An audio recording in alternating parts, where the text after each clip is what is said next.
Fala pessoal, tudo bom com vocês? Meu nome é Bruno Carvalho e esse aqui é o canal Rico Mais Fácil. Pessoal, antes de mais nada, para não perder o costume, quero pedir para vocês se inscrevam no canal, ativem o sininho e se você já é inscrito, dê aquela curtida, comente o nosso vídeo e ajude a gente a chegar em mais pessoas que, assim como você, também querem receber mais informação de qualidade sobre economia, investimento, criptomoedas, tudo mastigadinho e de forma rápida. Pessoal, agora sem enrolação, vamos falar do nosso primeiro tema, vamos falar de FIINFRA. FIINFRA é uma nova modalidade de fundos de investimento que seguem o mesmo padrão dos FIIs, né? Também como os FIIs são vendidos em home broker de corretoras, tá? E eles parecem muito com os FIIs de papel, né? Que apostam muito em CRI, só que no FIINFRA a compra desses papéis é feita de debêntures incentivadas pelo governo, né? Debêntures sempre linkadas ao segmento de infraestrutura. Isso significa o quê?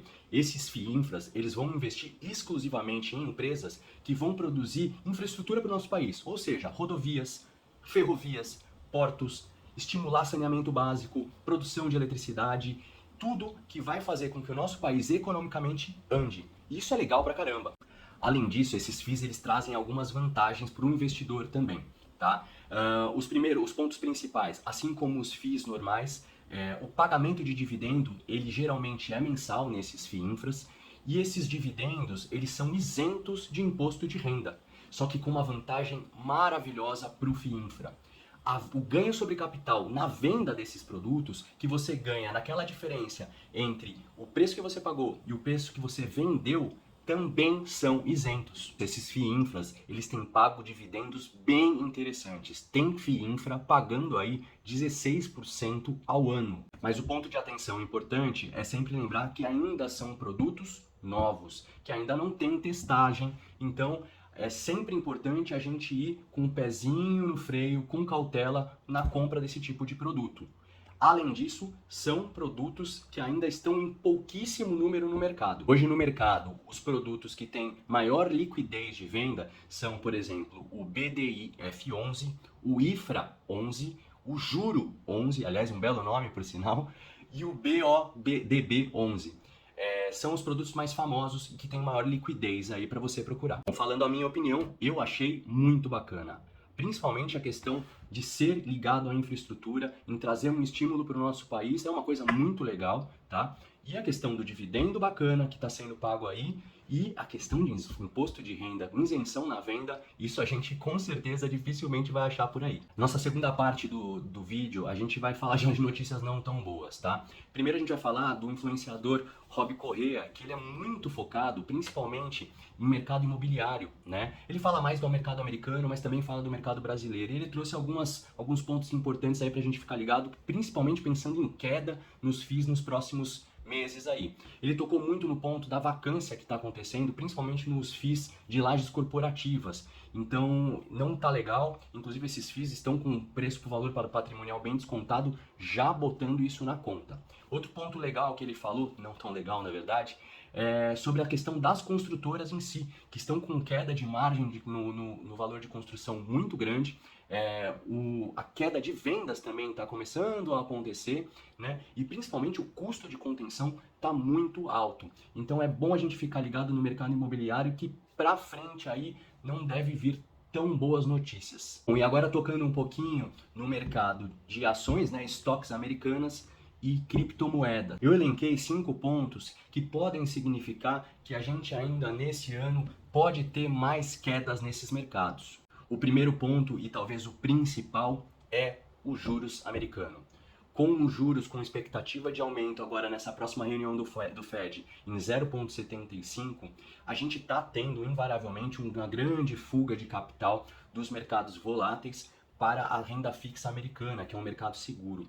E o problema é que esse juros está começando a ficar tão alto que os fundos de pensão americanos, que são portadores de grande parte do capital que está preso na bolsa hoje em dia, eles vão chegar num ponto que eles vão precisar fazer uma alocação grande de capital para a renda fixa para justificar isso para os seus contribuintes. E quando isso acontecer, a gente pode ter quedas fortes aí. O segundo ponto é a perspectiva do Fed de que a gente deve ter nos Estados Unidos um PIB praticamente zerado nesse ano. O problema disso é que geralmente o Fed ele é muito otimista nas suas expectativas, ou seja, A gente acredita que provavelmente os Estados Unidos deve ter uma recessão nesse ano. E recessão significa queda de produção, queda de lucro, isso para todas as empresas, nos Estados Unidos e no mundo. O terceiro ponto é o grande causador, na verdade, desse fechamento de torneira que a gente está tendo nos Estados Unidos de forma tardia, que é a inflação americana. O ponto principal da inflação americana, além daquela grande injeção de dinheiro que aconteceu de forma indiscriminada durante a pandemia, é que hoje nos Estados Unidos a gente tem 2 vagas de emprego para cada pessoa procurando. Isso significa que a inflação ela vai seguir aumentando.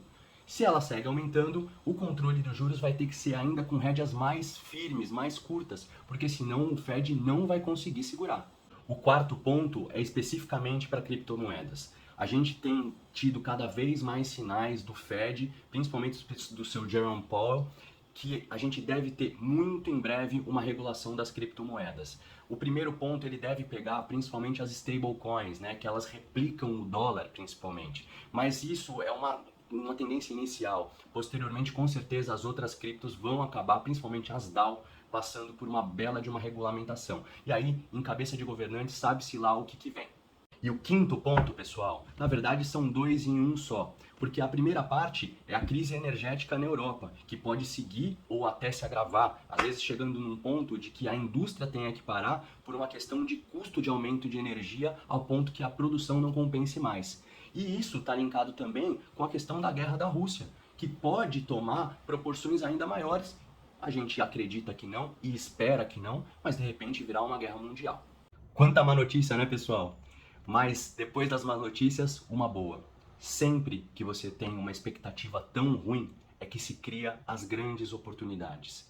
Não é no momento que está todo mundo floreando que você vai fazer as melhores compras, os melhores investimentos da sua vida. É quando está todo mundo com medo, é quando está todo mundo querendo correr para o seguro. É nesse momento que as rendas variáveis, que são as grandes quedas, que você vai achar as oportunidades de ouro. E se você segurar por 1, 2, 3, 5 anos, eu garanto para você, vai vir o lucro grande, vai vir o lucro que muda a sua vida. E não vai ser colocando em renda fixa de 10%, de 12%, que isso vai acontecer de maneira rápida.